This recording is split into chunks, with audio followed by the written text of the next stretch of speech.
So I got a combination of the 10-inch skillet out here and the 8-inch skillet. And they nest inside of each other. It makes it a perfect combination for camp cooking really in a lot of ways, because if you're cooking something like this hamburger meat to make keto tacos and you need to cook something else like creating a shell in this skillet, you have two skillets to do that with. And the 10-inch skillet's a little bit big for those taco shells, but it's perfect for a pound of hamburger if you're cooking for 2 or 3 people for sure. And this skillet is small enough to make those taco shells individually, one at a time. So it's a perfect camp combination to have this 10-inch and the 8-inch.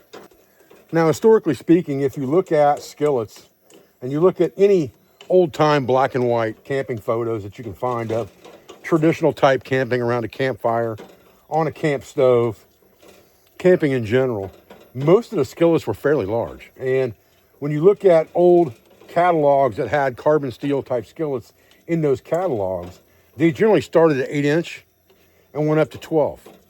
And so when I'm developing product or developing merchandise, what I try to do is I look at practicality, I look at historical data, and then I look at the most modern manufacturing methods I can find to make something that is comparable but improved. In this case, we went with the case hardening of this carbon steel to make it non-stick right out of the box. And that also protects it from scratches if you're using metal utensils with it, like spatulas, tongs, things like that are made out of metal. You don't have to worry about scratching the seasoning because you don't need any seasoning. And so it makes it a perfect camp skillet because you can just clean it out with hot water, boil the water in it, wipe it out like you would any other cast iron. You can put a light coat of oil on it if you want to, but it's absolutely not a necessity as long as you make sure it's dry before you put it away. And you don't need to grease it or oil it before you cook in it either. Now, granted, I'm cooking greasy hamburger in the skillet, so it's obviously not going to stick. But in the other skillet, I'm going to cook something that would definitely stick without greasing the skillet, so I can show you how well these skillets work. And so the fact that you don't have to mess with them, season them, worry about them so much on the trail or in camp, the fact that you can cook anything you want in them and you've got variable sizes between 8 and 10 inches makes them very conducive to camping, camp cooking, whether it's out of your truck, whether it's out of your backpack, your canoe, from your ATV, a horse, it doesn't really matter. One of these two or both skillets will work for you. And like I said, traditionally, skillets were fairly large. If you look at the Palco style cook sets from back in the 50s and 60s, almost all of them came with 10-inch skillets. If you look at carbon steel folding handle skillets, which there are very few of them surviving in this day and age, from companies like AGM, Abercrombie and Fitch, things like that, they all started in the catalogs at 8 inches and went to about 12. But the 8, 10-inch skillets were the most popular. And when you look historically at photographs, that's generally what you see is generally 10-inch skillets, honestly, and sometimes 8-inch skillets, but nothing smaller than that because it's really not practical for cooking. You have to be able to cook, at least a couple eggs and a quarter pound of bacon in a skillet to make it worthwhile for cooking your breakfast in. So you need something from 8 to 10 inches for that. And 10 inches really is better. And that's kind of why we developed a 10-inch skillet. It was for more of a base camp type skillet, but also to give you more room to cook more food in for yourself or for multiple people. And I find that the 10-inch size is great for car camping. And the 8-inch size is great for backpacking. Backpacking, you're generally only cooking for one. If you're cooking for multiple people in a backpacking scenario, you can kind of spread the load amongst the people, and you can carry a 10-inch. Or if you were in a canoe or something like that, it'd be easy enough to carry a 10-inch. But for backpacking, I like the 8. The 10-inch skillet is on pre-sale right now. We have them coming in a couple, 3 weeks, and they also are going to come with a lid that's domed on the top so that you can put coals on the top of the lid to use it as a Dutch oven. And it works really, really well for that. And you can do that with the 8-inch skillet as well. And we have a lid coming in for the 8-inch skillet at the same time. I believe the only pre-orders right now are for the 10-inch skillet and the 10-inch skillet sets, but the 8-inch lid will be in at the same time here in about 3 weeks. Okay, we got this hamburger browned pretty good now. We're gonna just throw a bag of McCormick's taco seasoning in this hamburger and get it cooked the rest of the way. And while we're doing that, we've heated this skillet up. And we're going to just take ourselves some Sargento Parmesan cheese. And you can see this skillet has no coating, no grease, no nothing. It's completely straight out of the bag in the back of my camper. And I'm just going to spread a thin layer of cheese in the skillet and start to melt it in the skillet to make a taco shell. I'm going to spread it out evenly in the skillet as I can. And I'm just going to let it begin to melt in the skillet.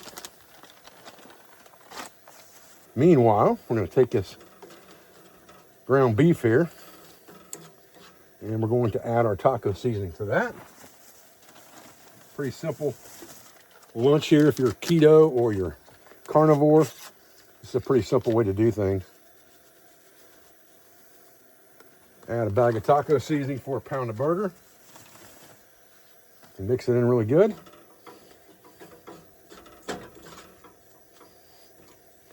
Gonna be a good lunch here. I'll have some leftovers, that's not a problem at all. Take the leftovers, give some of that to Iris later on. Let her enjoy it too.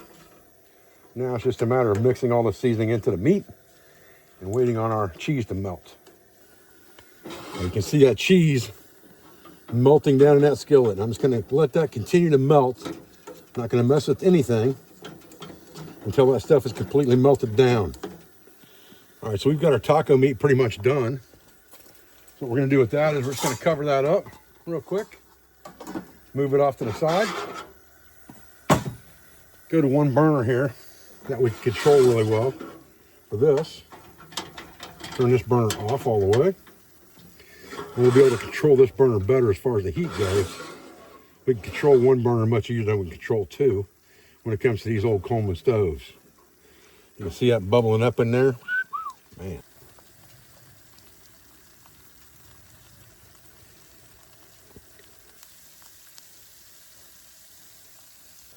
So I want you to look at this.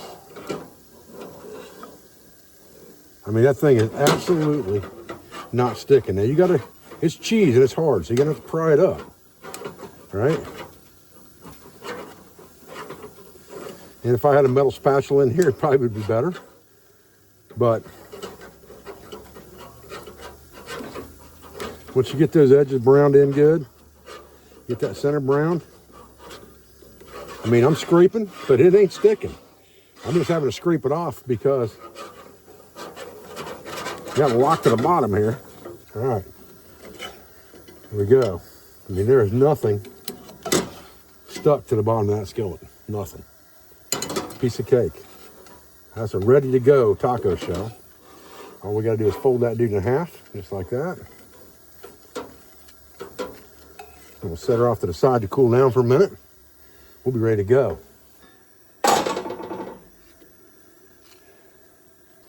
Open that dude up. Put some taco meat inside. Look out, son. Golly. Kidding me with that? Look at that thing. Oh, we need some cheese and hot sauce in that bad boy and we're ready to go. All right. Put a little shredded cheese on that dude and some Louisiana hot sauce. Woo, son.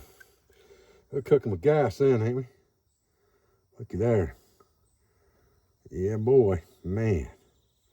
That thing is going to be awesome. All right, so there's our keto carnivore taco.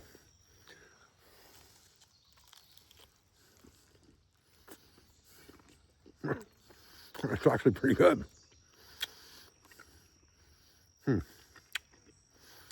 I've never made the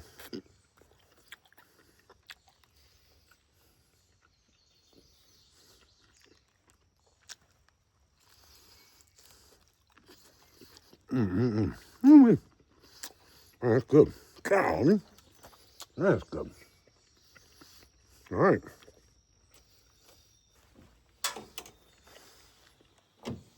Wow. That's really good. Oh, man.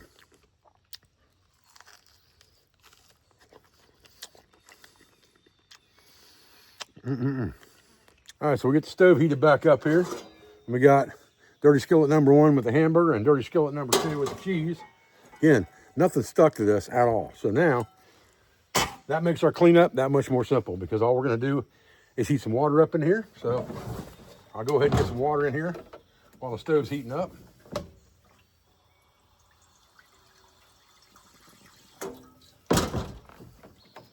I'm just gonna put about a 1/4 inch of water in there.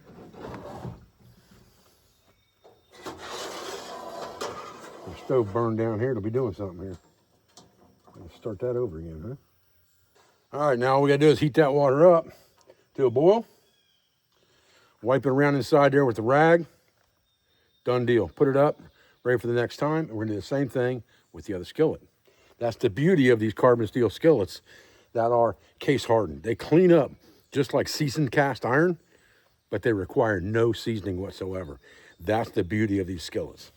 As my water's coming to a boil in here, I usually just take my utensils and I'll just rub them in here just to kind of clean them off.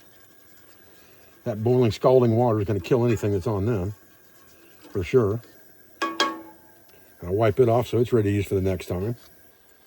Here's something I want you to understand about this case hardening on these skillets, okay? It's called nitrite, and it's a case hardening process that case hardens the steel. Case hardening is used for machine parts that are going to take a lot of wear. It's also used in a lot of guns, okay? If you look at case hardened frames on guns, many of the most famous guns in the world have case hardened frames on them. You can do what you need to do with the skillet. Don't worry about it. I'm showing you the ease of cleanup. If you're using this at home in your kitchen, and a lot of people do with the 8-inch, the 10-inch will be very popular for home use. Throw it in the dishwasher. Take a scrub pad to it if you need to. It doesn't matter. You're not going to hurt it. It's case hardened. You don't need to worry about seasoning. You don't need to worry about taking the seasoning off or putting the seasoning on. It does not need it. Now, what I generally do is put a light coat of some type of oil on them, like lard, on a rag really quick before I put them away. But that's more to prevent any rust that may develop over time if I don't use that piece right away. And I'm storing it in an outside environment, like in the classroom, in my camper, something like that, where it's going to be susceptible to humidity. In your house, as long as that thing is dried off, put in the cabinet, you should be good to go. Don't worry about hurting this thing because you can't hurt it, okay? I'm showing you the easy way to clean it, but if you need to do it the hard way at home for some reason, with soap, water, scrub pads, Brillo pads, sponges, whatever you need to use on this thing or think you need to use on it, use it because you can't hurt it, okay? So we got our water to a boil. Let's get this one cleaned out. I think we're just going to pour some of this boiled water into the other one and use the same water to clean both. Okay, in pretty good shape here. Let's take some of this water and pour it into this other skillet as well. Let it get heated up. We'll take this one and set it down here for a second. We'll pour just a little bit of cold water in there so it doesn't burn our hands off while we're trying to clean it up. And all I generally do is take a rag and wipe that thing out. So I just slosh that water around in there, get some on a rag, and wipe that dude out really good with a wet rag, just like that. And that thing is clean as a whistle. I mean, that thing's ready to go. Now, that was the 10-inch skillet that we cooked the burger in. Obviously, grease is pretty easy to get out of a skillet. And I'm gonna let this thing air dry before I put it away on the tailgate here. And then we're going to do the same thing with the one the cheese was in. We're just going to rinse it around like this, slosh it around on the sides, add a little bit of cold water to it. Again, just so we're not burning our hands off.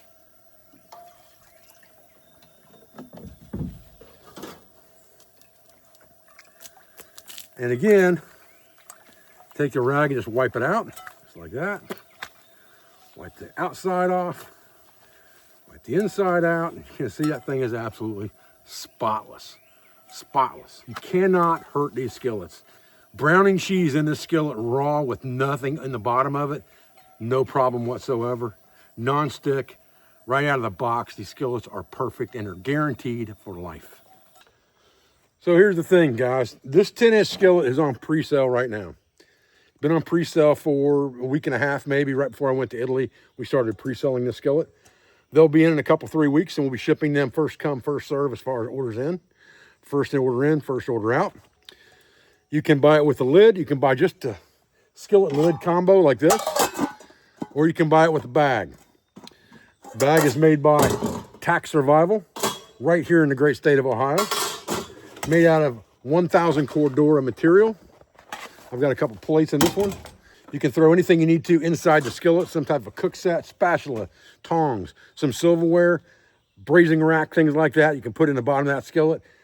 So here's what I'll tell you. This 8-inch skillet, which we have in stock right now, One of the things that I really like about it is that you can take this handle and fold it up a little bit. Throw one of these 8-inch plates that we sell on our website right now, these flat plates underneath. Lock it down. Put your lid on top. Spatula, tongs, things like that on the inside of the skillet. Throw that thing in your bag and you've got a complete meal kit in a Cordura bag. Again, made by Tax Survival, 1000 Cordura. Great product made right here in Ohio. Fits this kit just perfectly. So there's lots of things that you can do with these skillets versatility-wise to make them more conducive to your camp experience. If you don't think you need a pot, and you can use your canteen cup or your stainless steel bottle cup as your pot, all you need is a skillet. It's very simple to assemble a kit with a plate and some silverware and some tongs and spatula. Along with that bottle and cup or canteen and cup, you have a complete cook set that's very small and fairly lightweight to carry. We've been here 2 or 3 minutes talking, messing around, and you can see this skillet's already dry. It's got a little bit of moisture right here, but on the inside, things are already dry because it was already warm anyway, and it's a warm day outside today. It doesn't take very long to clean these things up. Again, the 10-inch skillet has a lid that is domed, so you can make it a Dutch oven if you need to put some coals on top. The bag fits it perfectly from Tax Survival, 1000 Cordura bag, so that you've got plenty of durability there. And you've got a nice complete skillet kit ready to rock and roll that you can store some things inside of as well, like a rag, like utensils, like tongs, like spatula. All those things can be put in here, slid into a camp box, and you're ready to use them on your next adventure. All right, there's that 8-inch plate underneath, 8-inch skillet with the lid. And there is the bag for that from Tax Survival. Boom, nothing to it. Complete kit in one bag, very, very simply like that, okay? Now, again, the lid is coming in on the shipment for the 8-inch skillet, so it's not available yet. 8-inch skillet, however, is for sale. The 10-inch skillet is up for pre-sale with the lid, with the bag, and in combinations of those three. This bad boy is for sale right now on our website, and it's the perfect kit for backpacking or even canoeing and things like that if you don't need the 10-inch size of a skillet. Now, one of the things you can do also is you can put 2 8-inch plates in here, just nest them underneath the skillet in this bag, and now you've got a cook set for 2. If you've both got a bottle and cup, both got a canteen and cup, now you've got an 8-inch skillet, 2 plates, throw your silverware in there if you need to. Again, tongs, spatula, things like that, a rag, maybe some condiments. You've got plenty of room in there to store some things, and you have a cook set for 2 very, very easily as well. All right, guys, listen, I appreciate you joining me on the road today for a quick lunch, making a keto/carnivore taco using Parmesan cheese as our shell. I appreciate your views as always. Appreciate your support. I thank you for everything you do for school, for family, and for business. All of our sponsor instructors, affiliates, and friends. I'll see you on the next video. Check us out at selfrelianceoutfitters.com for the best cookware available today.